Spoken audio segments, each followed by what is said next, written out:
ప్రార్థన చేసుకున్నాను. పరిశుద్ధుడా, ప్రేమ నమ్మకం కలిగిన మా ప్రియ పరలోకపు తండ్రి, మధ్యాహ్న కాల సమయం ప్రభావ ఈ రీతిగా నీ పాద సన్నిధిలో నీ కుటుంబంలో మేము అందరం చేరి రావడానికి మీరు చూపిన అద్భుతమైన కృపను బట్టి మీకు అందరాలు. గడిచిన కాలం అంతా ప్రభావ మమ్మల్ని మా కుటుంబాలను ఏ రీతిగా అయితే మీరు కాచి కాపాడుకున్నారు, ఈ నడుచున్న కాలం అంతట్లో కూడా ప్రభావ నీ కాపుదలని మనం ప్రార్థిస్తున్నాను. నీ ప్రేక్షకులను మీరు నిలబెట్టుకున్నాయినా ఈ ప్రాంతంలో జరిగిస్తూ వస్తున్న ఈ మందిర పరిశీలన బట్టి మీకు ఉన్నారు. ఎంతో ప్రయాసపడినైనా యవ్వన కాలంలో వారు ఎదురునైనా సేవకు సమర్పించుకున్నైనా వారు చేస్తున్న ఈ మందిర పరిచయం బట్టి అయినా మిమ్మల్ని కనపరుస్తూ వారిని మరింత ఉన్నతమైన పరిచర్యలను నడిపించుకుని ప్రాధాన్యపడుతూ ప్రియరక్షకుడైన యేసుక్రీస్తు నామమున పేరిట ప్రార్థన అడుగుతున్నాను తండ్రి. వాక్య పరిచర్య చేయగలిగే తలాంతనిచ్చిన దేవాది దేవునికి మొదటిగా వందనాలు తెలియపరుస్తూ ఈరోజు మీ మందిరంలో వాక్య పరిచయం చేయడానికి అవకాశం ఇచ్చిన దేవుని సేవకులకు నా హృదయపూర్వకమైన వందనాలు. మరి దూర ప్రాంతంలో వాక్య పరిచర్య నిమిత్తం నాతో సహకరిస్తున్న పౌలన్నకు నా హృదయపూర్వకమైన వందనాలు. చేరొచ్చిన మీ అందరికీ ప్రభు అయిన యేసుక్రీస్తు నామం పేరిట నా హృదయపూర్వకమైన వందనాలు తెలియపరుస్తున్నాను. ప్రసంగి గ్రంథం 7వ అధ్యాయం 12వ వచనంలో ఉన్నటువంటి మాటలను ఒకసారి మనం చదివి ధ్యానించే ప్రయత్నం చేద్దాం. ప్రసంగి గ్రంథం 7వ అధ్యాయం. జ్ఞానము ఆశ్రయాస్పదము, ద్రవ్యము ఆశ్రయాస్పదము, అయితే జ్ఞానము దాని పొందిన వారి ప్రాణమును రక్షించును. ఇదే జ్ఞానము వలన కలుగు లాభం. సొలొమోను భక్తుడు రాసినటువంటి ఈ ప్రసంగి గ్రంథము మనిషి జీవితంలో ఏది ప్రాముఖ్యమో ఏది అవసరం లేదో తెలియజేసేటువంటి పుస్తకం. మనకు చాలా అనుమానాలు ఉంటాయి. ఈ లోకంలోనికి మనం వచ్చిన తర్వాత ఎలా బ్రతకాలి, ఏమి సంపాదించుకోవాలి, లేదా ఎంత సంపాదించుకోవాలి, ఎంత సంపాదించుకుంటే ఈ లోకంలో మనకు విలువ గుర్తింపు ఉంటుందని చెప్పి అనేకమైన ప్రశ్నలు మనకు ఉంటాయి. ఈ ప్రశ్నలన్నిటికీ మనం సమాధానాలు కనుగొనలేపే వాస్తవాన్ని చెప్పాలంటే మన జీవితం అయిపోతుంది. మన జీవితాన్ని గురించి మనం ఆలోచించలేం, ఆలోచించిన జీవితానికి ఒక అర్థాన్ని తెచ్చుకోలేం. కాబట్టి సొలొమోను భక్తుడు తన జీవితాన్ని బాగా పరిశోధన చేసిన తర్వాత మనిషికి ఏది అవసరమో ఏది అనవసరమో ఆయన స్పష్టంగా ఈ పుస్తకంలో రాశాడు. ఈ లోకంలో మనిషికి 2 ప్రాముఖ్యం. ఒకటి జ్ఞానము, రెండవది ధనము. ఈ 2 కూడా చాలా ప్రాముఖ్యమైనవి. ఒకవేళ ఇలా అనుకుందాం, ఈ లోకంలో ఒకవేళ అందరూ చనిపోయి కేవలం మీరు ఒక్కరు మాత్రమే బ్రతికి మీ దగ్గర లక్షల కోట్ల రూపాయలు ఉన్నాయనుకోండి, ఏమైనా ఉపయోగమా? అందరు లేరు, అసలు మనుషులు అనేవాడు ఎవడు లేడు, నువ్వు మాత్రమే ఉన్నావు. కానీ లక్షల కోట్ల డబ్బు ఉంది, కానీ దానివల్ల ఉపయోగం ఏమి కూడా లేదు. మనుషులందరూ ఎవరు లేరు, కానీ ప్రపంచంలో నువ్వే జ్ఞానివి. నీకు మించిన జ్ఞానం ఇంకా నువ్వు వేరే ఒకరితో కంపేర్ చేసుకోవడానికి కూడా ఎవరు లేరు. అయినా దానివల్ల ఉపయోగం ఏమైనా ఉందా? లేదు. కానీ భక్తుడు చెప్తున్న మాట, రాజు చెప్తున్న మాట ఏంటంటే ఈ 2 కూడా మనిషికి కనీస అవసరాలు. ఒక చదువు ఉండాలి, లేదా జ్ఞానం ఉండాలి, జ్ఞానంతో పాటు డబ్బు కూడా ఉండాలి. డబ్బుండి జ్ఞానం లేదనుకోండి విలువ లేదు, జ్ఞానం ఉండి డబ్బు లేదనుకోండి మరలా విలువ లేనే. ఈ 2 బ్యాలెన్స్గా ఉండాలి. మనం సంపాదించుకోవాలి ధనాన్ని, మనం సంపాదించుకోవాలి జ్ఞానాన్ని. అయితే ఈ జ్ఞానం సంపాదించుకోవడం వచ్చి లాభం ఏంటో ఈయన చెప్తున్నాడు. ఎందుకో తెలుసా? ఈయన చాలా డబ్బు సంపాదించాడు సొలొమోను. అప్పుడు ఉన్నటువంటి రాజులందరినీ ఒకసారి పరిశీలన చేస్తే ఈయనకు ఉన్నంత సంపద, ఈయన దగ్గర ఉన్న ఆస్తి అప్పటికి ఉన్నటువంటి రాజుల దగ్గర ఎవరి దగ్గర కూడా లేదు. ఇంత సంపాదించుకున్న తర్వాత ఆయన చెప్తున్నటువంటి మాటలు తెలుసా? ఈ సంపదలు 2 కూడా అవసరమే, కానీ ఈ 2 సంపదలో నాకు అర్థమైనటువంటి ప్రాముఖ్యమైన సంపద ఏంటో తెలుసా? జ్ఞానమే. ధనము ఉండొచ్చు పోవచ్చేమో, కానీ జ్ఞానం ఒకసారి వచ్చిందనంటే అది మనం పోగొట్టుకునేటువంటి పరిస్థితి లేదు. కాబట్టి ఈ 2 కల్లా ఒకవేళ మీరు సంపాదించుకోవాలి, లేదా ఒకవేళ మీరు ప్రాముఖ్యతను ఇవ్వాలి అంటే మీరు మొట్టమొదటిగా దేనికి ప్రాముఖ్యతను ఇవ్వాలో తెలుసా? జ్ఞానానికి ఇవ్వాలి అని ఆయన చెబుతూ, జ్ఞానం వల్ల కలిగే లాభం ఏంటో తెలుసా? అదంట ప్రాణాన్ని రక్షిస్తుంది. ఈ జ్ఞానం లేకపోతే మనకి ఏముండదో తెలుసా? మన ప్రాణాన్ని కోల్పోయే ప్రమాదం ఉందంట. కాబట్టి ఈ లోకంలో ఉన్నప్పుడు మీరు ఒకవేళ జ్ఞానాన్ని సంపాదిస్తున్నప్పుడు వెనుకున్న మీ ఆలోచన ఏమై ఉండాలో తెలుసా? ఈ జ్ఞానమే నన్ను రక్షిస్తుంది. ఈ జ్ఞానం లేకపోతే నా రక్షణ లేదు, ఈ జ్ఞానమే నన్ను రక్షిస్తుంది. ఉదాహరణకు మీకు అర్థం కావడానికి చెప్తాను. ఇదివరకు మనుషులు ఈ లోకంలోని ఆది మానవుల కాలం నుంచి ఆలోచిస్తే మనిషి ప్రతిరోజు కూడా నిరంతరంగా పరిశోధన చేసేవాడు, నిరంతరంగా ఒక విషయాన్ని కనుగొనేవాడు. ఈ పరిశోధన కొత్త విషయాన్ని కనుక్కోవటం దేని కొరకంటే మనిషి తనను తాను రక్షించుకోవటం. ఇప్పుడు వర్షం వస్తుంది, తనను తాను రక్షించుకోవాలి, ఏం చేయాలి? ఎండగా ఉంది, తనను తాను రక్షించుకోవాలి, ఏం చేయాలి? చలిగా ఉంది, తనను తాను రక్షించుకోవాలి, ఏం చేయాలి? ఆకలి వేస్తుంది, తనను తాను రక్షించుకోవాలి, ఏం చేయాలి? లేదా గొడవలు వస్తాయి, నన్ను ఎవరైనా కొడతారు, నన్ను రక్షించుకోవాలి, ఏం చేయాలి? ఇలా ప్రతి విషయం కూడా మనిషి తన జ్ఞానం చేత ఏం చేస్తాడు తెలుసా? తన ప్రాణాన్ని తను రక్షించుకుంటాడు. మనిషికి ఈ లోకంలో మీరు గమనించండి, మీ ప్రాణం ఎక్కువ, మీకు మీ డబ్బు ఎక్కువ అంటే మీరు ఏం చెప్తారు? మీ ప్రాణమే ఎక్కువ అంటారు. అందుకే డాక్టర్ గారి దగ్గరికి ఒకవేళ మీరు చనిపోతారు అనే కండిషన్లో కూడా మనం చెప్పేటువంటి మాట ఏంటో తెలుసా? అయ్యగారు, నా దగ్గర చాలా డబ్బు ఉందండి, నా స్థలాలు, నా పొలాలు, నా ఆస్తి పత్రాలు అన్నీ అమ్మేస్తానండి, దయచేసి నా ప్రాణాన్ని కాపాడండి. కానీ మీరు గమనించండి, డబ్బు సంపాదించేటప్పుడు, ధనాన్ని సంపాదించేటప్పుడు మనం దేన్ని లెక్క చేయమో తెలుసా? మన ప్రాణాన్ని లెక్క చేయము. నేను ఇలా ఆలోచిస్తాను, బుర్జ్ ఖలీఫా దగ్గరికి చిట్ట చివరి పాయింట్ ఏదైతే వర్క్ ఉందో ఆ వర్క్ చేసేటువంటి ఆ వర్కర్ ఆ టైంలో దేన్ని పనంగా పెట్టాడు? తన ప్రాణాన్ని పనంగా పెట్టాడు. అంటే ఆ టైంలో ఒకవేళ ప్రాణం పోయినా పర్వాలేదు, నెలకొచ్చిన జీతం రాకపోతే నా కుటుంబాన్ని నేను పోషించుకోలేను. మీరు గమనించండి, సంపాదిస్తున్నంత సేపు మనకు దేని విలువ తెలియదు తెలుసా? ప్రాణం విలువ తెలియదు. ప్రాణం పోతుందని కానీ మనకి దేని విలువ తెలుస్తుంది తెలుసా? ప్రాణం విలువ తెలుస్తుంది. అప్పుడు ఈ సంపాదన విలువ మనకు చాలా తక్కువగా కనబడుతుంది. అందుకే భక్తుడు ముందుగానే చెప్పిన మాట, మీకు ఏది అవసరం అంటే డబ్బు కూడా అవసరము, మీకు ఏది అవసరం అంటే జ్ఞానం కూడా అవసరము. కానీ ఒకవేళ డబ్బుతో జ్ఞానాన్ని కంపారిజన్ చేస్తే మీకు ఏది ప్రాముఖ్యం తెలుసా? జ్ఞానమే ప్రాముఖ్యం. ఈ జ్ఞానము ఎంత ఉపయోగకరమో తెలియాలంటే యేసుక్రీస్తు ప్రభుల వారు చెప్పిన మాటను ఒకసారి మనం ఆలోచించాం. లూకా గారు రాసిన సువార్త దగ్గరికి ఒకసారి మనం వెళ్దాం. లూకా గారు రాసినటువంటి సువార్త 12వ అధ్యాయము 33వ వచనాన్ని చూద్దాం. లూకా సువార్త 12వ వచనం. మీకు కలిగిన వాటిని అమ్మి ధర్మము చేయండి, పాతగిలిన సంచులను పరలోకమందు అక్షయమైన ధనమును సంపాదించుకున్నది, దొంగరాడు చిమ్మట కొట్టదు, మీ ధనం ఎక్కడుండునో అక్కడనే మీ హృదయము. యేసుక్రీస్తు ప్రభుల వారు ప్రపంచానికి తెలియపరిచినటువంటి ఒక అద్భుతమైనటువంటి మాట ఏంటో తెలుసా? మీ హృదయము దేని మీద ఉంటుందో తెలుసా? ధనం మీదే ఉంటుంది. అయితే మీరు సంపాదించడం తప్పు కాదు, కానీ నేను ఒక మాట చెప్తాను, మీరు సంపాదించినంత మీరు అమ్మేయండి, అమ్మేసి వచ్చిన ధనాన్ని తీసుకెళ్ళి మీరు ఏం చేయండి? ధర్మము చేయండి. ఇప్పుడు మీరు ఆలోచించండి, ఒకవేళ ఒక తెలివైన వాడు లేదా మీ జీవితానికి ఉపయోగపడతాడు అని చెప్పి మీరు ఆహ్వానించి మాకు ఏదైనా చెప్పండి అన్నవాడు మీ ఆస్తికి ఎసరెట్టాడు అనుకోండి, మీరు ఏం చేస్తారు? ఎల్లవయ్య బాబు, నువ్వు చెప్పేదేంటో, ఇంత కష్టపడి సంపాదించిన ఆస్తి అమ్ముకోమంటావా అని అంటారా లేదా? అప్పుడు యేసుక్రీస్తు ప్రభుల వారు చెబుతున్న మాట కూడా ప్రజలకు అలాగే అనిపిస్తుంది. ఈయనేంటి, ఈయన దగ్గరకు వస్తే మాకు ఆరోగ్యం బాగు చేస్తాడు అనుకున్నాం, ఈయన దగ్గరకు వస్తే మాకు ఆస్తులు అభివృద్ధి చేస్తాడు అనుకున్నాం, ఈయన దగ్గరకు వస్తే మమ్మల్ని ఘనపరుస్తాడు అనుకున్నాం, ఈయన దగ్గరకు వస్తే మాకు అభివృద్ధి ఇస్తాడు అనుకున్నాం, ఇవన్నీ ఇస్తాడు అనుకున్న ప్రభు దగ్గరకు వస్తే యేసు ప్రభుల వారు అంటున్నారు, నీ ఆస్తిని అమ్మి ఏం చేయమంటున్నాడు? ధర్మము చేయండి. చాలా జాగ్రత్త గమనించండి. ధనము అవసరమే, జ్ఞానము అవసరమే.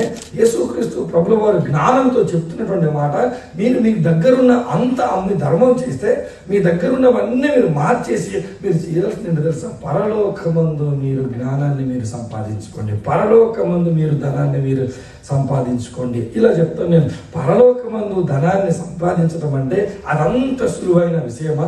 ఒకవేళ అనుకోవచ్చు, దుబాయ్ రావటం చాలా కష్టం కదా, మీరు ఎంతో కష్టపడి వచ్చారు, ఇక్కడ బతకడం చాలా కష్టం కదా, కష్టపడి బ్రతుకుతున్నాడు, ఇక్కడ నివసించడం కొన్ని గృహాల దర్శనాలకు నేను వెళ్ళాను, ఇక్కడ నివసించడానికి ఎంత ఇబ్బంది కదా, ఎంత ఇబ్బంది పడి ఎంత అడ్జస్ట్ అయ్యి అడుగు తీసి అడుగు, చెయ్యి తీసి చెయ్యి, ఎంత అడ్జస్ట్ అయ్యి మీరు సంపాదిస్తున్నారు కదా. ఇదంతా దేనికోసం అడిగితే మీరు చెప్పే మాట ఏంటి? కేవలం డబ్బు సంపాదించడానికే కదండి. అలా అంటాను. ఈ లోకంలో ఒక దేశము దాటి మరొక దేశంలోనికి వచ్చి ₹1 సంపాదించడానికి మనం ఎంత కష్టపడితే పరలోకమందు ధనము సంపాదించుకోవాలంటే అదంత సులువా? పరలోకమందు ఒకవేళ ధనవంతులుగా మారాలి అని అంటే పరలోకమందు దొంగరాడు చిమ్మట కొట్టదు, అక్షయమైన ధనం అంటే ఆ ధనం ఎల్లకాలం ఉంటుంది. ఈ ధనం అయితే నీ అవసరాలకి ఖర్చు చేస్తే పోతుందేమో కానీ పరలోకంలో నువ్వు సంపాదించే ధనం అంట అది ఎల్లకాలం ఉంటుంది. ఎల్లకాలం ఉండే ధనము సంపాదించాలంటే అది ఎంత కష్టం. ఒక గులకరాయి సంపాదించడానికి ఒక బంగారం కూడా రాయే కదా, ఆ రాయి సంపాదించడానికి మధ్య ఎంత డిఫరెన్స్ ఉంటుంది. ఇప్పుడు మీరు ఆలోచించండి, ఈ లోకంలో ధనాన్ని సంపాదించడానికి ఇంత కష్టపడుతున్నాం కదా. ఇప్పుడు ప్రభు అన్న మాట, ఆ ప్రభు అన్న మాట ఏంటో తెలుసు, మీరు జ్ఞానాన్ని సంపాదించండి, మీరు ధనాన్ని సంపాదించండి, అక్కడ ఎవరు రాడు తెలుసా, దొంగ రాడు. అలా మీరు పరలోకంలో సంపాదించాలంటే భూలోకంలో ఉన్నవి మీరు అమ్మి మీరేం చేయాలి, ధర్మము చేయాలి. ఒక కుటుంబం ఈ వాక్యం విన్నదేమో, ఒక కుటుంబం ఏమనుకుందో తెలుసా, ప్రభువు చెప్పిన మాటను నమ్ముతున్నాము, ప్రభు పక్షాన మేము కూడా ఈ లోకంలో మాకున్న ఆస్తులు అమ్మి ధర్మం చేసి పరలోకంలో అక్షయమైన ధనాన్ని సంపాదించుకుందామని ముందుకు వచ్చారు. ముందుకు వచ్చిన తర్వాత ఏం జరిగిందో ఒకసారి మనం చూస్తే అపోస్తలుల కార్యాల దగ్గరికి దయచేసి మనం అందరం కూడా వెళ్దాం. అపోస్తలుల కార్యాలు 5వ అధ్యాయం దగ్గరికి వెళ్దాం. అపోస్తలుల కార్యాలు 5వ అధ్యాయము మొట్టమొదటి వచనంలో అననీయ అనే మనుషుడు తన భార్య అయిన సప్పీరాతో ఏకమై వారికున్న ఆస్తిని ఏం చేశారు, అమ్మేశారు. ఆస్తిని అమ్మేటప్పుడు వీరికున్న ఆలోచన ఏంటో తెలుసా, ఇదిగో ప్రభువు ఏదైతే చెప్పాడో, అపోస్తలులు ఏదైతే చెప్పారో, మొదటి శతాబ్దపు క్రైస్తవులు ఎలాగైతే స్థలాలు పొలాలు అమ్మి దేవుని సేవకిస్తున్నారో మనం కూడా అలాగే ఇద్దామని చెప్పి ఒక మంచి నిర్ణయం వాళ్ళు తీసుకున్నారు, తప్పేం లేదు. కానీ ఆ నిర్ణయంలో ఒక లోపం ఉంది. ఆ లోపం ఏంటో తెలుసా, అమ్మిన తర్వాత వచ్చిన వెలలో వీళ్ళు కొంత దాచుకున్నారు. అంటే అప్పటి వరకు వాళ్ళ జ్ఞానం బాగానే పనిచేసింది, అప్పటి వరకు వాళ్ళ మనస్సు బాగానే పనిచేసింది. అంటే ఇప్పుడు స్థలం ఉందనుకోండి, ఉదాహరణకు ఇది అమ్మితేనండి 50 లక్షలు వస్తుందండి అని మీకు చెప్పారు అనుకోండి, ఒకవేళ అమ్మారు. కానీ అప్పుడున్న ల్యాండ్ రేటు పెరిగి మీకు ₹1,00,00,000 వచ్చింది అనుకోండి, మీరు ఏం చేస్తారు, ఈ భూమి అమ్మి దేవుని సేవకి ఇద్దాం అనుకున్నాము. ఎంత ఇద్దాం అనుకున్నాము, 50 లక్షలు ఇద్దాం అనుకున్నాం కాబట్టి 50 లక్షలు ఇద్దాం తప్ప ₹1,00,00,000 ఇచ్చేద్దామని అనుకుంటారా? ఇప్పుడు వీరి మనసు కూడా మారిపోయింది. అంటే జ్ఞాపకం చేసుకుందాం, వీరికి జ్ఞాన లోపం వచ్చింది. అప్పటి వరకు దేవుడు చెప్పిన మాటను నమ్మి మన ఆస్తిని కానీ, మన సంపదను కానీ, మన కష్టాన్ని కానీ మనం దేవుని సేవకు వినియోగిస్తే దేవుడు మనల్ని అభివృద్ధి చేస్తాడు, దేవుడు మనల్ని ఆశీర్వదిస్తాడు అన్న జ్ఞానంలో జ్ఞాన లోపము కలిగిన తర్వాత వీరు ఏం చేశారు తెలుసా, అమ్మిన వాటి వేలలో కొంత వీళ్ళు దాచుకున్నారంట. వీళ్ళు దాచుకున్నారంట, వీరు ఏం కోల్పోయారు తెలుసా, ప్రాణాన్ని వీళ్ళు కోల్పోయారు.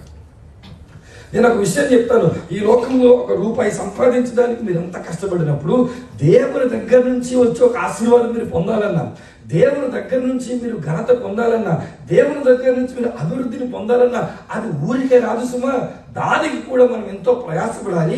ఆ ప్రయాసంలో మనకి ఏముండాలి తెలుసా, జ్ఞానం ఉండాలి. ఒకవేళ జ్ఞానము లేదనుకోండి ఏమైపోతుందో తెలుసా, ఒక ఆమె వచ్చింది ఒక పాస్టర్ గారి దగ్గరికి వచ్చి, అయ్యగారు నేను మీ దగ్గరికి వచ్చినప్పుడు స్కానింగ్ చేయించుకున్నానండి, స్కానింగ్ చేయించుకున్నప్పుడు నా కడుపులో కేజీ గడ్డ ఉందండి, నేను మీ దగ్గరికి వచ్చి ప్రార్థన చేయించుకున్నానండి, ప్రార్థన చేయించుకుని తిరిగి వెళ్ళానండి, తిరిగి వెళ్ళి స్కానింగ్ చేయించుకున్న తర్వాత డాక్టర్ గారు అన్నారు, అమ్మ మొన్న స్కానింగ్ చేసినప్పుడు కేజీ గడ్డ ఉందమ్మా, ఇప్పుడు అర కేజీ తగ్గిందమ్మా అన్నారండి అని అన్నారు.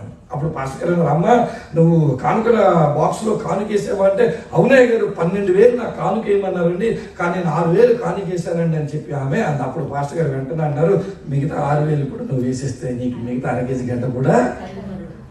అంటే మీరు గమనించండి, గడ్డకి దేవుడు కడుపులో కరిగించడానికి ఎంత ఎంత వెల చెల్లించాలంట, 6,000 రూపాయలు ఫీజు తీసుకున్నాడు. దేవుడు ఎంత స్థితికి ప్రజలు దిగజారుస్తున్నారో ఏంటో తెలుసా. ఈరోజు సమాజంలో క్రైస్తవ్యము, వారి సాక్ష్యాలు, వారి యొక్క పద్ధతులు, వారి యొక్క విధానాలు మనం గమనిస్తుంటే వీరికి ఏమి లేదని అర్థమవుతుందో తెలుసా, జ్ఞానం లేదు వీరికి.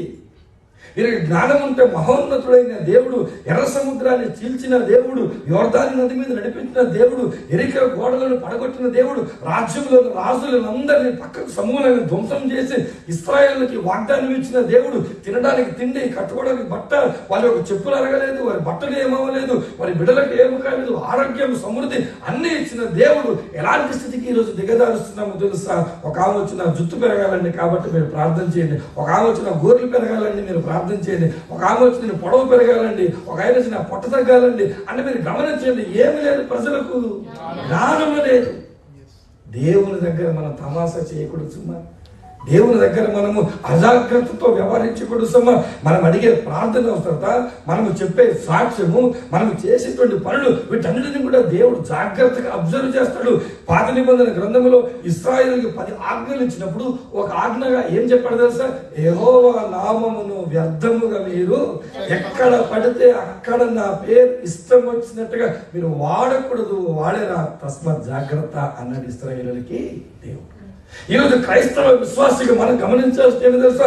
దేవుని మందిరానికి వస్తున్నటువంటి నీవు, నేను ఇదిగో నా స్థలం ఆస్తి ఇచ్చేస్తున్నాను, నా డబ్బులు ఇచ్చేస్తున్నాను, కానుకలు ఇచ్చేస్తున్నాను, పాస్టర్ గారికి నేను లేకపోతే సహకారం లేదు, పాస్టర్ గారికి నేను లేకపోతే కోఆపరేషన్ లేదు, మేము ఉంటేనే సంఘం నడుస్తుంది అని చెప్పి ఒకవేళ అలాంటి బేరాలు పలికి విశ్వాసులు ఎవరైనా ఉంటే జాగ్రత్త. మీరు దేవుని దగ్గరకు వచ్చి మీ తలాంతులను చూపించండి తప్ప దేవుని దగ్గరకు వచ్చి మీ స్థాయిని చూపించే ప్రయత్నం మీరు ఏమాత్రం కూడా మీ జ్ఞానాన్ని ఉపయోగించడానికి కాదు సుమా, దేవుని జ్ఞానాన్ని ఉపయోగించాలి. ఇప్పుడు డబ్బు కావాలి, దేవుడు కావాలి, కానీ మీరు దగ్గర ఏముందో తెలుసా? డబ్బు ఉంది, మీరు దగ్గర ఏమి లేదు తెలుసా? జ్ఞానం లేదు. మీరు ఏం కోల్పోయారు? ప్రాణాన్ని వాళ్ళు.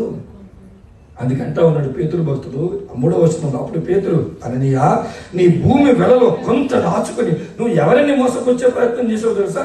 పరిశుద్ధాత్మను మోసపుచ్చుటకు సాతాను ఎందుకు నీ హృదయమును, అంటే సాతానుకు నువ్వు అవకాశం ఇచ్చావు. సాతానుకు నువ్వు ఎప్పుడైతే అవకాశం ఇచ్చావో ఆ సాతాను నీ హృదయాన్ని ప్రేరేపించాడు. ఆ హృదయాన్ని ప్రేరేపించిన సాతాను నీ ప్రాణం తీసేశాడు. జాగ్రత్త. అందుకే సేవకుల దగ్గర మాట్లాడేటప్పుడైనా, సంఘంలో మాట్లాడేటప్పుడైనా, క్రీస్తు గురించి మాట్లాడేటప్పుడైనా, క్రీస్తు పక్షాన మాట్లాడేటప్పుడైనా మనకేముండాలి తెలుసా? జ్ఞానం ఉండాలి. డబ్బు కాదు సుమా. చాలా మంది అంటూ ఉంటారు, ఇదిగో మేము ఇంత పెద్ద కానుకలు ఇచ్చి అంత పెద్ద సేవకులు తీసుకురాగలమండి, లేదా మేము తీసుకొచ్చిన సేవకులు ఇంత గొప్ప వాళ్ళండి. ఈ రోజు మన డబ్బాలు, లేకపోతే ఈ రోజు మన డంబాలు ఈ రోజు గొప్పగా ఉండొచ్చేమో, కానీ ఒకరోజు దేవుడు మనం మాట్లాడిన ప్రతి మాట, మన వెలపెట్టిన ప్రతి వెలను కూడా దేవుడు జ్ఞాపకం చేసుకుని చెప్పే మాట్లాడి తెలుసా? ఇదిగో నా మందిరంలోకి వచ్చిన నీవు జ్ఞానాన్ని ఉపయోగించకుండా దేన్ని ఉపయోగించావు? డబ్బును నువ్వు ఉపయోగించావు. ఆ డబ్బు ఒకరోజు ఏం తీసేస్తుంది తెలుసా? నీ ప్రాణము తీసేస్తుంది. చాలా మంది విశ్వాసంలోనికి వచ్చినప్పుడు చాలా పేదవారుగా ఉంటారు. విశ్వాసంలోనికి వచ్చినప్పుడు ఏమీ లేని వారుగా ఉంటారు. ఆ రోజు ప్రార్థన అవసరం ఎలా ఉంటుందో తెలుసా? అయ్యగారు, అమ్మగారు మా కోసం ప్రార్థన చేయండి, మాకు ఉద్యోగం లేదండి అని చెప్పి అక్కడ ఉన్నప్పుడు ప్రార్థన అవసరం అడుగుతారు. తర్వాత దేవుడు వారికి మంచి స్థాయి ఇచ్చిన తర్వాత వాళ్ళు ఎంత స్టైల్గా మాట్లాడతారు తెలుసా? మా దగ్గర ఏముంది? ఇప్పుడు డబ్బు ఉంది. అవును, నీ దగ్గర డబ్బే ఉంది, కానీ నా దగ్గర నీ దగ్గర ఏం లేదు తెలుసా? జ్ఞానం.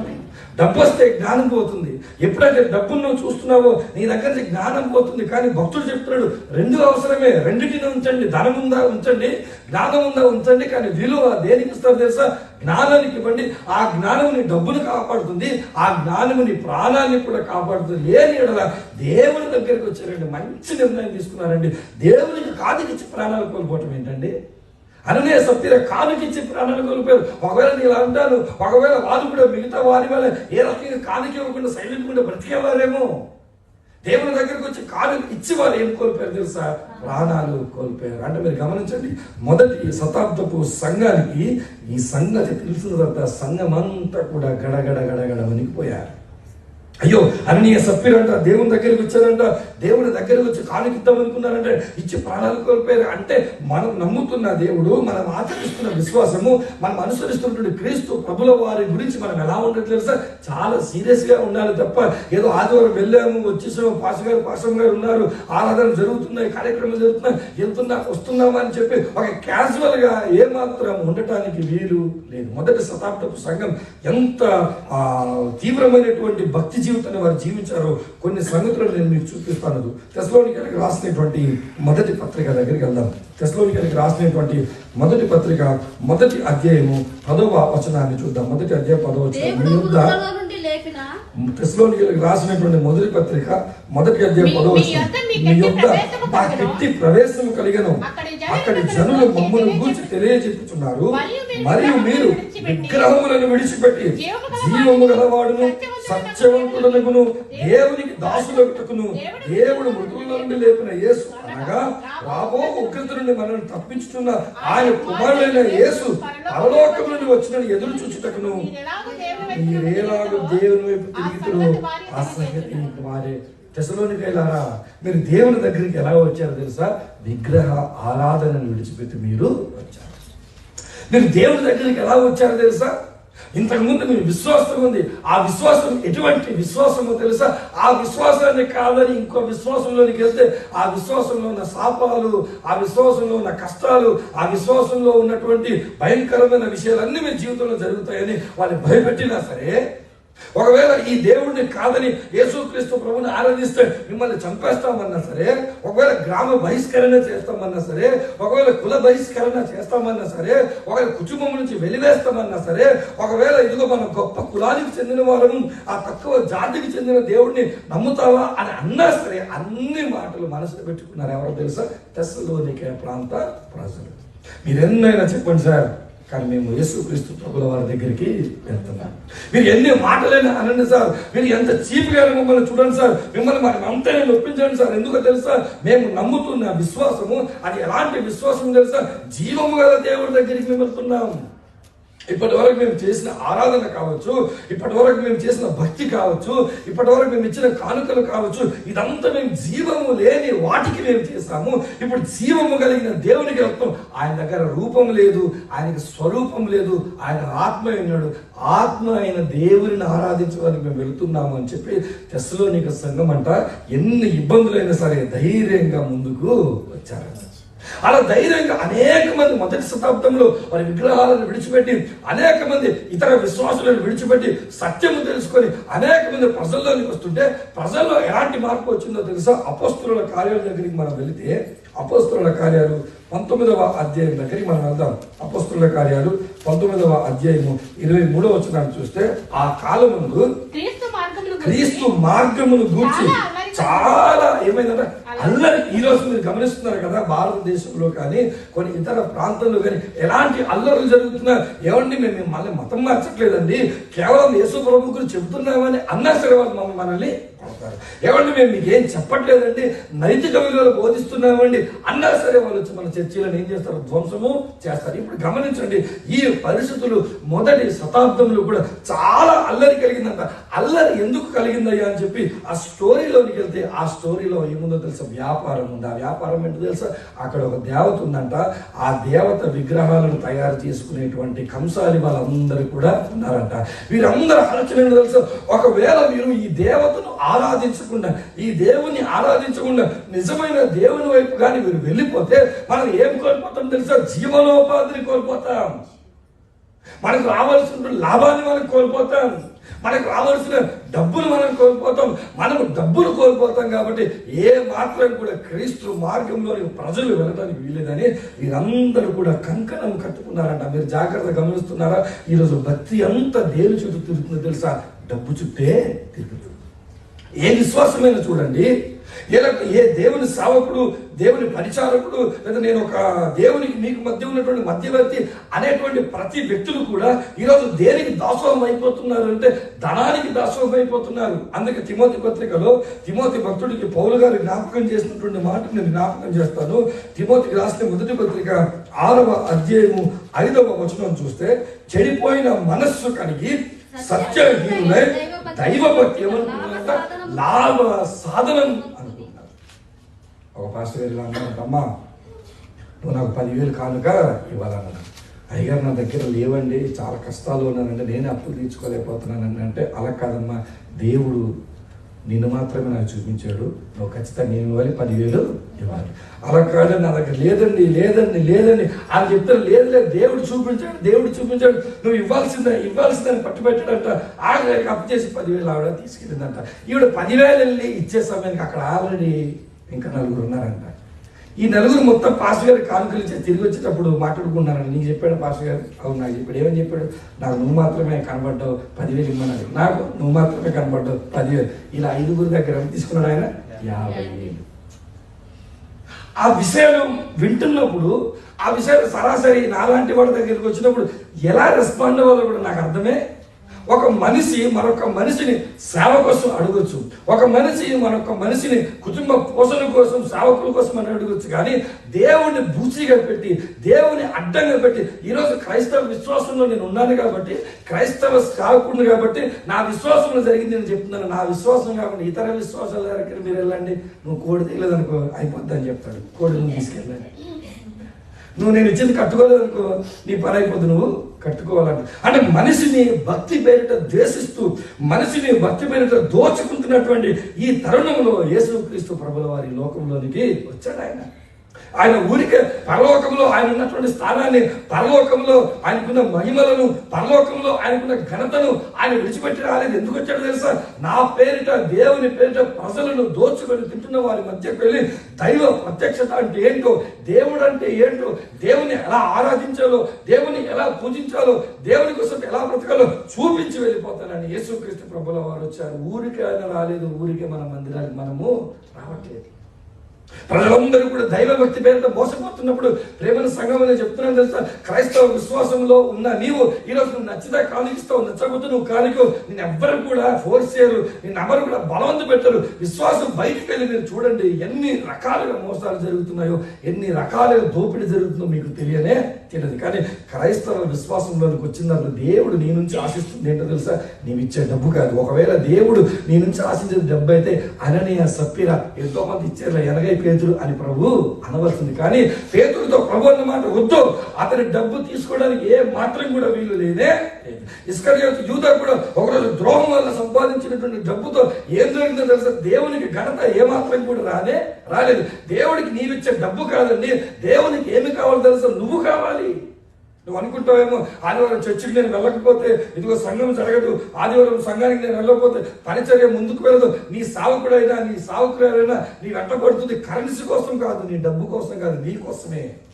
అపోస్తలుడు పౌలు గారు జాగ్రత్తగా గమనించి గలతీయులకు రాసినటువంటి పత్రిక 4వ అధ్యాయము 19వ వచనాన్ని మనం గమనిస్తే, అపోస్తలుడు పౌలు గారు, నా పిల్లలారా క్రీస్తు స్వరూపము మీ యందు ఏర్పడి వరకు మీ విషయమై నాకు మరణ ప్రసవ వేదన కలిగించింది. ఒక సేవకుడి యొక్క బాధ ఏంటో తెలుసా? ఒక సేవకుని యొక్క కష్టం ఏంటో తెలుసా? దేవుని పేరిట దోచుకునే వారు ఉన్నారు, దేవుని పేరిట అజ్ఞానముగా అనేక మందిని పాడు చేస్తున్న వారు ఉన్నారు. అలాంటప్పుడు క్రైస్తవ సేవకులుగా నిలబడింది ఏంటో తెలుసా? మీ ఆస్తుల కోసం కాదు, లేదా మీ దగ్గర రావాల్సిన ఘనత కోసం కాదు. మీ జీవితంలో ఒకవేళ మేము చేయగలిగే పని ఏంటో ఉందని తెలుసా? క్రీస్తు స్వరూపము మీ అందు ఏర్పడాలి. ఈరోజు గుండె మీద మీరు చేసుకుని చెప్పండి, యేసు ప్రభు ఎలా ఉంటాడో నేను అలా ఉంటాను అని ఎవరైనా మనం చెప్పగలమా? ఒకవేళ చెప్పలేని పక్షాన ఇంత పరిచర్యలు, ఇంత ప్రయాస, ఇంత కష్టము ఏమైపోతుందని ఒకరోజు దేవుడు అడుగుతాడు మనల్ని. నీ సేవకుని నిలబెట్టుకొని ఉద్యోగం చేసుకోగలడు ఆయన, సంపాదించుకోగలడు ఆయన, నిందలు లేకుండా ప్రశాంతంగా ఉండగలరు ఆయన. కానీ సేవకులు మీ మధ్యకు వచ్చి పరిచర్యలు చేస్తున్నారు. దానికి అల్టిమేట్ గోల్ ఏంటో తెలుసా? మనమందరం కూడా క్రైస్తవ లైక్నెస్ లోనికి వెళ్ళాలి, మనమందరం కూడా క్రీస్తు వలే మార్చబడాలి. అందుకే పౌలు భక్తుడు అంటాడు, నేను క్రీస్తును పోలి నడుచుకున్న ప్రకారము మీరు నన్ను పోలి. నేను క్రీస్తును ఆరాధించాను, మీరు నన్ను ఆరాధించండి అనలేదు. నేను క్రీస్తును అభిమానిస్తున్నాను, మీరు నన్ను అభిమానించండి అనలేదు. నేను క్రీస్తుని గణపరుస్తున్నాను, మీరు నన్ను గణపరచండి అనలేదు. ఆయన ఏమంటాడు తెలుసా? నేను ఆయన పోలి నడుచుకుంటున్నాను, మీరు ఎవరిని పోలి నడుచుకోవాలి? నన్ను పోలి నడుచుకోవాలి. మనమందరం కూడా ఒకే మార్గము గుండా మనము వెళ్ళాలి. క్రీస్తును పోలి నడుచుకోవాలంటే, క్రీస్తు స్వరూపంలోనికి మనం వెళ్ళాలంటే జాగ్రత్త గమనించండి, క్రీస్తును గుర్తించిన అవగాహన మనకు ఉండాలి. ఈరోజు ఆలోచించండి, ఎంతమందికి యేసుక్రీస్తు ప్రభుల వారి గురించి తెలుసు? ఇలా చెప్తాను నేను. ఒకవేళ క్రిస్మస్ వచ్చిందనుకోండి, క్రిస్మస్ వచనాలన్నీ వల్లించేస్తారు. ఒకవేళ గుడ్ ఫ్రైడే వచ్చిందనుకోండి, గుడ్ ఫ్రైడే చెప్పిన మాటలన్నీ వల్లించేస్తారు. ఈస్టర్ వచ్చిందనుకోండి, ఇదిగో ఈస్టర్కు ఉన్నటువంటి సంబంధిత వచనాలన్నీ వల్లించేస్తారు. వచనాలు వల్లించడం కాదు, యేసు ప్రభువును కూర్చున్నటువంటి సారాంశం మీకు తెలుసు. ఆ మాటకు వస్తే నేను అంటాను, బైబిల్ మీరు పట్టుకున్నారు కదా, బైబిల్ పట్టుకున్న ఒక్కరు 30 సంవత్సరాలు, 40 సంవత్సరాలు, 50 సంవత్సరాలు, 10 సంవత్సరాలు అయి ఉంటుంది కదా. నేను బైబిల్ అంతా నేను చెప్పాను. 4 సువార్త పుస్తకాల సారాంశం మీకు తెలుసా? 4 సువార్త పుస్తకాలు ప్రభు ఏం మాట్లాడాడు, ఏ అద్భుతాలు చేశాడు, ఏ ఉద్దేశం కోసం వచ్చాడు, ఏం బోధించాడు. అట్లీస్ట్ 66 పుస్తకాల్లో 4 పుస్తకాల సారాంశం తెలియని వారు కూడా 30-40 సంవత్సరాల పాటు ఈరోజు మందిరాలకు వస్తున్నారు, వెళ్తున్నారు అంటే వారి గురించి మనం ఏమనుకోవాలి? యేసు క్రీస్తు ప్రభుల వారి గురించి తెలియకుండా కూడా క్రైస్తవులు చాలా మంది, విశ్వాసులుగా క్రైస్తవులుగా చాలా మంది అవుతున్న వారు చాలా మంది ఉన్నారు. ఈరోజు నీకు నాకు ఉండాల్సినటువంటి ఒక భారం ఏంటో తెలుసా? ఇదిగో జ్ఞానం సంపాదించాలి. అది ఎవరిని గుర్చిన జ్ఞానం ఏంటో తెలుసా? క్రీస్తును గుర్చినటువంటి జ్ఞానం. ఆయన నీకు అర్థం అవ్వాలి, ప్రభువు నీకు అర్థం అవ్వాలి. ప్రభువు నీకు అర్థం అవ్వడానికి ఎంత సమయం ఒక రోజులో కేటాయిస్తున్నావు, ప్రభువు నీకు అర్థం అవ్వడానికి ఎంత ప్రయాసపడుతున్నావు, ప్రభువుని అర్థం చేసుకోవడానికి నీ జీవితంలో ఎంత ఇబ్బందులు పడుతున్నావు, ఆయన అర్థం చేసుకోవాలి. ఆయన అర్థం చేసుకోకుండా నీవు వచ్చి ఆరాధించి కానుకలు ఇచ్చి వెళ్ళిపోవడానికి దేవుడు నిన్ను నన్ను పిలవలేదు సుమా.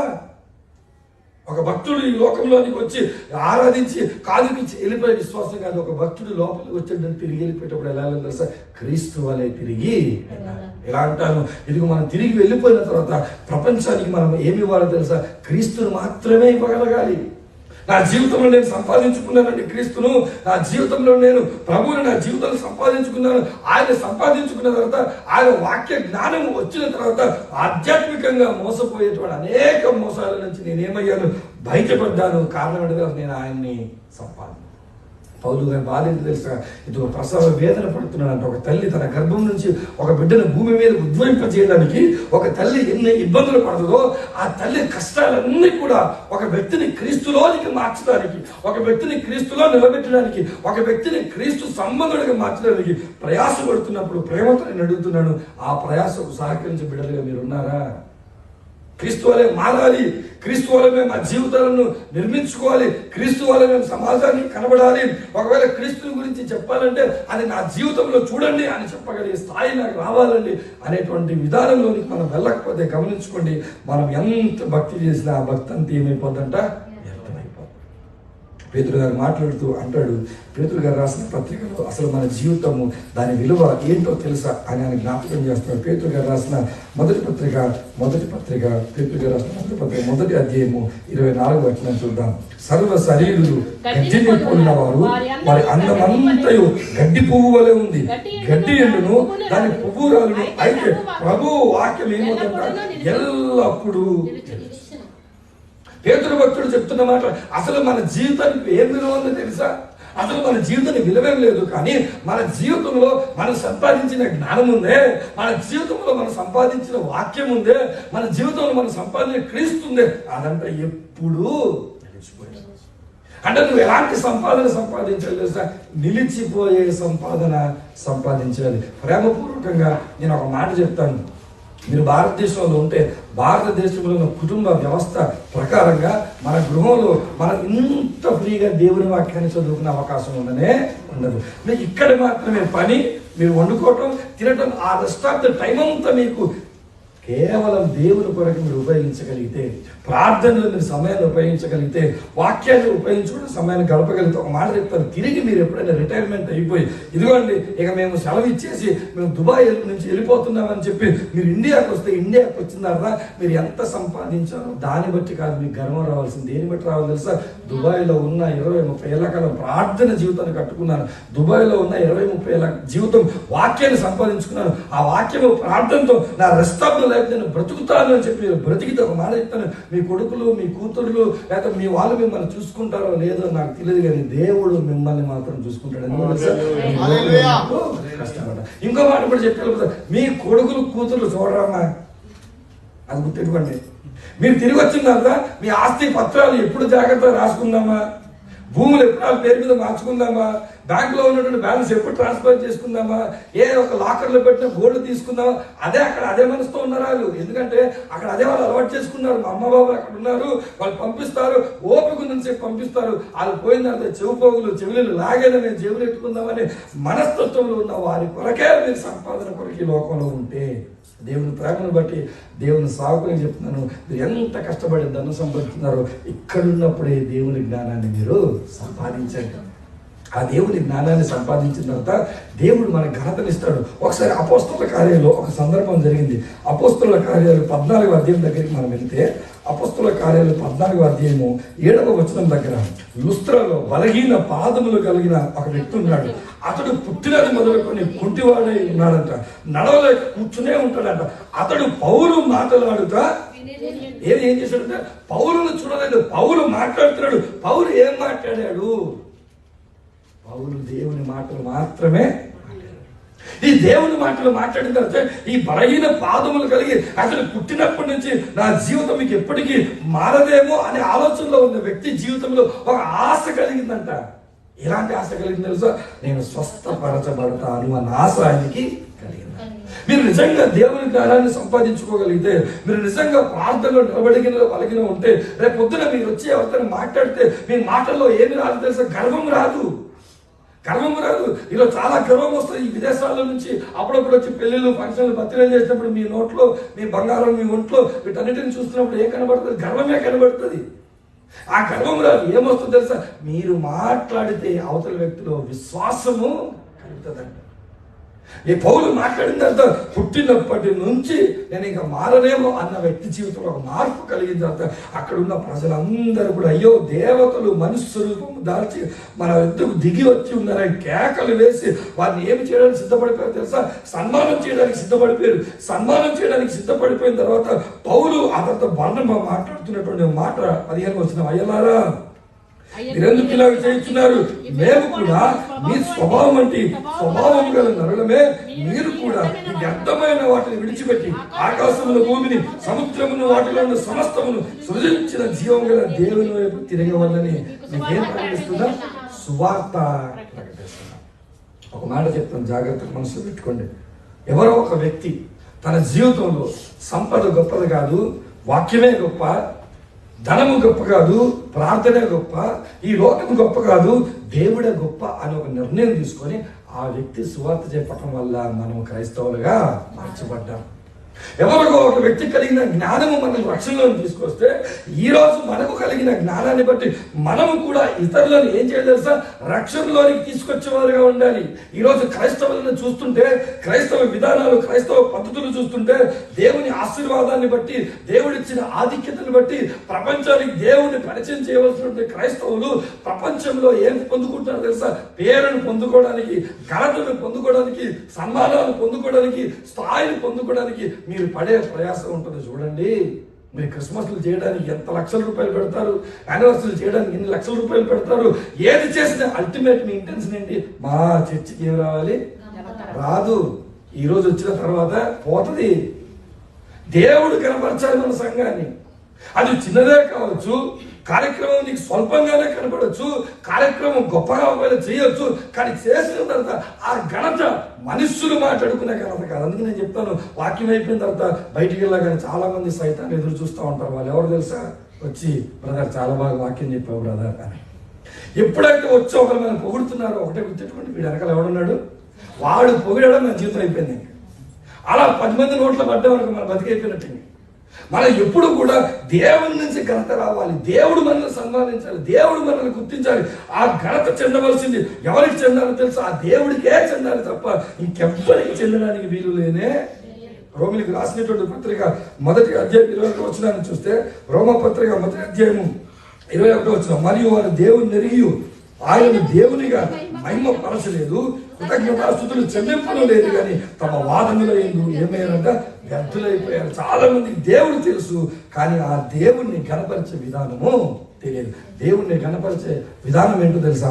ఒక వ్యక్తిని మనం క్రీస్తులోనికి నడిపించడం. ఇందాక ఒక సహోదరి నాతో మాట్లాడుతూ, చాలా రోజుల తర్వాత కలిసాం కాబట్టి మాట్లాడుతూ వెంటనే తను చెప్పిన మాట ఏంటో తెలుసా? ఇది ఈ సహోదరి వల్లే నేను ఇక్కడికి, అంటే విజిట్లో మిమ్మల్ని పిలుచుకొచ్చిన వాళ్ళు మిమ్మల్ని మీరు మర్చిపోతారా? ఇప్పుడు మీరు గమనించండి, ఒక విజిట్లో మిమ్మల్ని తీసుకొచ్చిన వారిని మీరు మర్చిపోకుండా ఉంటే, ఒక వ్యక్తిని మీరు దేవునిలోనికి తీసుకొస్తే ఆ వ్యక్తి ఎప్పుడైనా మర్చిపోతాడా? విజిట్లు వేయాలి, విజిట్లో తీసుకురావాలి, వారికి పని అప్పగించాలి, వీరికి పని అప్పగించాలి, వాళ్ళకి సహకరించాలి, వీరికి సహకరించాలి, మంచిదే. నీవు పొందిన జ్ఞానము చేత ఒక వ్యక్తిని క్రీస్తులోకి తీసుకురావాలన్న తాపత్రయం నీకు లేదు అని అంటే, ఒక వ్యక్తిని క్రీస్తులు నిలబెట్టాలనే ఉద్దేశం నీకు లేదంటే, సంగమా గమనించు, ఇదిగో నువ్వు జ్ఞానం లేని వాడిగానే బతుకుతున్నావు. నీ బ్రతుకులో, నీ ఆశలో, నీ జీవితంలో ఉండాల్సిన ఒక కోరిక, ఒక తలం ఏంటో తెలుసా? ఏ నాటికైనా ఒక్క వ్యక్తినైనా నేను మందిరంలోనికి తీసుకొని వెళ్ళాను. ఒక యానివర్సరీ అయిపోయిన తర్వాత ఇంకో యానివర్సరీ, ఒక సంవత్సరం అయిపోయిన తర్వాత ఇంకొక సంవత్సరం, ఒక క్రిస్మస్ అయిపోయిన తర్వాత ఇంకొక సంవత్సరం క్రిస్మస్, వాటిని చేయడానికి ఆరాటపడతామే. వాటికంటే ముందు ఇక్కడ కూర్చునేవారు కనీసం మీరు ఒక్కొక్కరు ఒక వ్యక్తిని మీరు మందిరాన్ని నడిపించగలిగితే ఈ మందిరము లేదా ఈ స్థలము మీకు. కానీ మీరు ఏమంటారు? మేము ఎక్కేదో మెట్రో, మేము దిగామా మెట్రో, మాకు వచ్చిన ట్రాన్స్పోర్టేషన్, మేము వచ్చామా లేదా, మాకు కుర్చీ దొరికిందా లేదా, మాకు టీ ఇచ్చారా లేదా, మాకు బిర్యానీ పెట్టారా లేదా, ఇంతే తప్ప నేను వచ్చాను నా జీవితాన్ని కనీసం ఒక్క సంవత్సరం ఒక్కరినైనా క్రీస్తులోనికి నేను తీసుకొచ్చి ఒక్కరినైనా దేవుని సన్ని పరిచయం చేయాలన్న తలంపు మీకు లేదు అని అంటే, మీరు గమనించండి, జ్ఞానము లేని వారుగా మీరు ఈ లోకంలో మీరు ఉండాలి, జ్ఞానం సంపాదించాలి. ఆ జ్ఞానం ఎంత జ్ఞానం అంటే దేవుని అర్థం చేసుకునేంత జ్ఞానం సంపాదించాలి. అంత జ్ఞానం సంపాదించిన తర్వాత అదే జ్ఞానంతో ఒక మనిషిని కూడా మీరు సంపాదించుకోవాలి. మీ విశ్వాస జీవితంలో కనీసం ఒక వ్యక్తి ఒక్క వ్యక్తిని కూడా మీరు దేవునిలోనికి నడిపించకుండా 60-30 ఏళ్ళ జీవిత కాలం మీరు బ్రతికి మీరు దేవుని సింహాసనం మీద కూర్చుంటే ఆ రోజు సిగ్గుగా చచ్చిపోతాం. ఎందుకో తెలుసా? తిండికి లేనివారు, వస్త్రాలకు లేనివారు, లేదా ఆరోగ్యం లేనివారు, ఉపాధి లేనివారు, కష్టాల్లో ఉంటున్నవారు, వారు కూడా కొన్ని వందల మంది దేవుళ్ళు నడిపిస్తుంటే అన్ని భోగవాక్యాలు బాగుండి దేవుని ఆశీర్వాదాలు అన్ని పొందుకొని అన్ని విధాలకు సుఖంగా బతుకుతున్న నీవు ఒక్క వ్యక్తిని కూడా దేవుళ్ళు నడిపించకపోతే ఆ రోజు అనుకుంటావు, ప్రభా నీ ఆశీర్వాదం చేత చాలా ధనాన్ని సంపాదించాను, కానీ ప్రభా ఆ ధనమే ఈ రోజు నన్ను ఎక్కడికి నడిపిస్తుంది తెలుసా? నరకములోనికి నడిపిస్తుంది. ఆ ధనము కోసమే ప్రభు ఆలోచించి రాత్రి పగలు ఆలోచించి ప్రభు ఏ రోజు కూడా ప్రభు ఒక వ్యక్తిని క్రీస్తులో నడిపిస్తే ఆ రోజు పరలోక సింహాసనం ముందు ప్రభు దగ్గర నిలబడితే నన్ను దేవుడు గుర్తిస్తాడు, నన్ను గౌరవిస్తాడు అనే జ్ఞానం లేకుండా సోయ లేకుండా బతికాను ప్రభు. నా బతుకంతా ఏమైపోయింది తెలుసా? వ్యర్థమైపోయి ఒక్కరిని కూడా నేను సంపాదించుకోలేకపోయాను ప్రభు. ఒకరోజు ధనవంతుడు చనిపోయి అక్కడ బాధపడుతున్నప్పుడు ఆ చనిపోయిన ధనవంతుడు ఆశ ఏంటో తెలుసా? నాకు 5 సహోదరులు, ఈ 5 రక్షించాలంటే ఎవరితో ఒకరిని పంపు, అబ్రహాము నన్నైనా పంపు, ఎవరినైనా పంపు, అవకాశం లేదు. నేను చెప్తాను 5 కాదండి, మీ జీవితంలో ఆశయం పెట్టుకుని బతకండి. ఒక్కరినైనా ఈ మందిరంలో నడిపించగలిగే మనసుతో మీరు బతకండి. ఆ నడిపించిన రోజు మీకు ఎంత ఆనందం కలుగుతుందో తెలుసా? ఆ రోజు మీకు ఎవరు గుర్తున్నారు? దేవా నువ్వు ఎంత జ్ఞానవంతుడో ప్రభా, ఇదిగోని నీ వ్యక్తి నేను దేవునిలోకి నేను తీసుకుని వచ్చాను, ఆ జీవితం బాగుంది, నా జీవితం కూడా అలా ఒక్కరినైనా రక్షించాలని సంకల్పంతో ఒక వ్యక్తి ముందుకెళ్ళి ఏ స్థాయిలో వెళ్ళిపోయాడు తెలుసు? ఎఫెసీ పత్రికను గమనిస్తే ఎఫెసీలకు రాసిన పత్రిక 6వ అధ్యాయము, ఎఫెసీలకు రాసిన పత్రిక 6వ అధ్యాయము 19వ వచనాన్ని చూద్దాం. 19వ వచనము ఎఫెసీలకు రాసిన మరియు నేను ఎఫెసీ పత్రిక మరియు నేను దేని నిమిత్తము రాయవారినై సంఖ్యలలో ఉన్నాను, ఆ సువార్త మర్మమును ధైర్యముగా నేను తెలియజేటప్పుడు నేను నోరు తెరిచినప్పుడు దానిని గురించి నేను మాట్లాడవలసినట్టుగా ధైర్యంతో మాట్లాడుతుంటే వాక్శక్తి నాకు అనుగ్రహింపబడినట్లు నా నిమిత్తము పూర్ణమైన పట్టుదలతో నేనేం చేయాలంట? పౌలు భక్తులు అడుగుతున్న మాట, ఇదిగో నా కోసం ప్రార్థన చేయండి. ఎందుకు ప్రార్థన చేస్తారో తెలుసా? నేను జైల్లో ఉన్నాను. నేను ఎందుకు జైల్లో ఉన్నానో తెలుసా? సువార్త నేను ప్రకటిస్తున్నాను. ఎందుకు నేను సువార్త ప్రకటిస్తున్నాను తెలుసా? కనీసం ఒక్క వ్యక్తినైనా క్రీస్తులో నడిపించాలన్న సంకల్పం నేను బ్రతికాను. ఆఖరికి నేను పొందుకున్నది ఏంటో తెలుసా? ఇదిగో నేను సంఖ్యలలో ఆ సంఖ్యలలో ఉండి చెరసాలలో ఉండి పౌలు భక్తుడు ప్రత్యేక రాష్ట్రుడు ఎఫెసీ సంఘమా నా కోసం మీరు ఏం చేయాలి? ప్రార్థన చేయండి. ఇదిగో గమనించండి, ఆయన ఏం అడగట్లేదు తెలుసా? విడుదల పొంది బయటికి రావాలి అని అడగట్లేదు. ఆయన జైల్లోంచి నాకు బెయిల్ కావాలి, మంచి లాయర్ కోసం ప్రార్థన చేయండి అని అడగట్టు. ఏమడుగుతాడు తెలుసా? నేను ఇంకా నాకు జైల్లో అవకాశం దొరికిన నేనేం చేయలేదు? సువార్త. ఒక చిన్న సంఘటన చెప్తాను. ఒక మిషనరీ సువార్త ప్రకటించినందుకు ఆయనను తీసుకెళ్లి జైల్లో పడేశారు.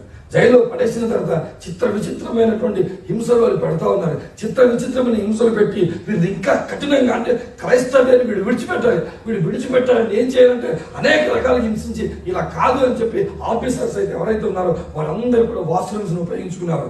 వాష్రూమ్స్ను ఉపయోగించుకుని అక్కడ వాటర్ ఉపయోగించకుండా ఏదైతే వాష్రూమ్ను ఉపయోగించారో అది అలా విడిచిపెట్టి ఇప్పుడు జైల్లో ఉన్న ఈ సేవకుడిని వెళ్ళబోయి ఆ వాష్రూమ్స్ అన్ని, ఆ బాత్రూమ్స్ అన్ని నువ్వు ఏం చేయాలి? క్లీన్ చేయాలి. పంపించారు. ఈ వ్యక్తి వెళ్తున్నాడు, వెళ్ళి మొదటి రోజు చాలా ఇబ్బంది పడ్డాడు, క్లీన్ చేశాడు, తిరిగి వచ్చాడు. 2వ రోజు వెళ్ళాడు, క్లీన్ చేశాడు, తిరిగి వచ్చాడు. 3వ రోజు వెళ్తున్నప్పుడు ఈ వ్యక్తిలో ఆనందం, నేనే వెళ్తాను, అది క్లీన్ చేయడానికి నేనే వెళ్తాను, ఎవ్వరికి అవకాశం ఇవ్వట్లేదు అంట. ఈయనే వెళ్తున్నాడు, ఈయనే వెళ్ళి క్లీనింగ్ చేస్తున్నాడు, వస్తున్నాడు. వీళ్ళకి అర్థం కావట్లేదు. అరే వీటిని శిక్షించడానికి బాత్రూంలో కడగమంటే వీడేంటి సంతోషంగా వెళ్తున్నాడు. సరే వేరే వాళ్ళకి అవకాశం వచ్చిన అవకాశాన్ని ఇతనే తీసుకొని ఎందుకు వెళ్తున్నాడు అని జాగ్రత్తగా గమనించి అబ్జర్వేషన్లో పెట్టారంటే ఇప్పుడు ఆయన వెళ్తున్నాడు, చక్కగా అక్కడ ఉన్నటువంటి పేపర్స్ మొత్తం క్లీన్ చేస్తున్నాడు. మరలా ఆ పేపర్లు జాగ్రత్తగా వాడేసి పక్కన పెడేస్తున్నాడు. కొన్ని పేపర్ ముక్కలు తెచ్చుకొని రూమ్ దగ్గర కూర్చొని వాటిని చదువుతున్నప్పుడు ఆయనకి ఏం కలుగుతుంది? సంతోషం. ఇంతగా ఏంట్రా అని గమనిస్తే అది బైబిల్లో చింపబడిన కొన్ని పేజీల పుస్తకం. కొన్ని పేజీలు దొరుకుతున్నాయి. బాత్రూమ్ కడగడానికి అతన్ని పంపిస్తున్నప్పుడు దాని విషయంలో ఆయన ఏ మాత్రం ఇబ్బంది పడట్లేదు, ఏ మాత్రం అసహ్యపడట్లేదు. కానీ అక్కడికి వెళ్ళిన తర్వాత దేవుని వాక్యం నాకు దొరుకుతుందని పేపర్ మొక్కలు తెచ్చుకొని జైల్లో ఉన్నప్పుడు తిరిగి చదివి సంతోషించినటువంటి పరిస్థితి ఆయనకి. అలాంటి వ్యక్తులతో ఒకవేళ మనల్ని పోల్చుకుంటే ఈరోజు ఎంత శ్రేష్టమైన స్థితిలో ఉన్నాం. ఇంత శ్రేష్టమైన స్థితిలో ఉండి వాక్యాన్ని చదవకుండా, వాక్యాన్ని ధ్యానించకుండా, వాక్యాన్ని అర్థం చేసుకోకుండా, క్రీస్తు ప్రభువును మనం అర్థం చేసుకోకుండా, ఆ క్రీస్తు కొరకు ఒక్కరిని కూడా సంపాదించకుండా మన జీవితంలో మనం చనిపోతే గమనించండి, అననీయ సప్పీరకు మనకి ఏమాత్రం తేడా కూడా. అననీయ సప్పీరలా కాదు మనం ఉండాల్సింది. ప్రభా ఈ లోకంలో సొలొమోను భక్తుడు చెప్పినట్టుగా జ్ఞానం అవసరమే, ఇదిగో ధనము కూడా అవసరమే, మేము 2 సంపాదిస్తాం ప్రభా, ధనం మనల్ని విడిచిపెట్టి వెళ్ళిపోద్దేమో కానీ ప్రభా ఈ జ్ఞానంతో మీ సన్నిధికి మేము వస్తాం ప్రభా అనేటువంటి మనసులో మీరు అందరూ రావాలని మనస్ఫూర్తి కోరుకుంటూ త్వరలో ఉంచండి. చిన్న ప్రార్థన చేసుకుని ముగించుకున్నాం. దేవానికి వందన, మాతో మాట్లాడిన కొద్ది మాటలు బట్టి నీకు స్తుతులు స్తోత్రాలు. తెలియపరిచిన మాటల ప్రకారం మన జీవితంలో కృపను మాపై నుంచి మన ప్రభు అయిన యేసుక్రీస్తు నామమున బట్టి ప్రార్థన ఇచ్చున్నాను తండ్రి, ఆమేన్. అందరికీ వందనాలు.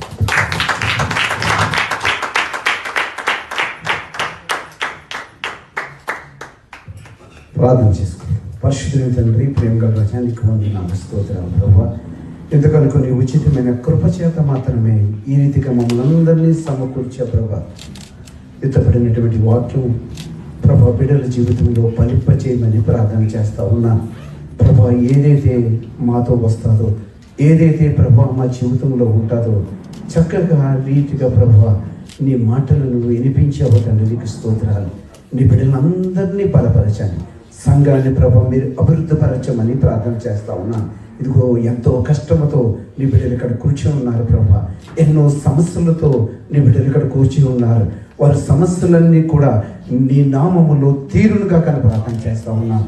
వారి కష్టాలన్నీ కూడా నీ నామములో తీరునుగా కానీ ప్రార్థన చేస్తా ఉన్నాను. నీ వాక్యము వారి హృదయములో ఫలింప చేయమని ప్రార్థన చేస్తా ఉన్నాను.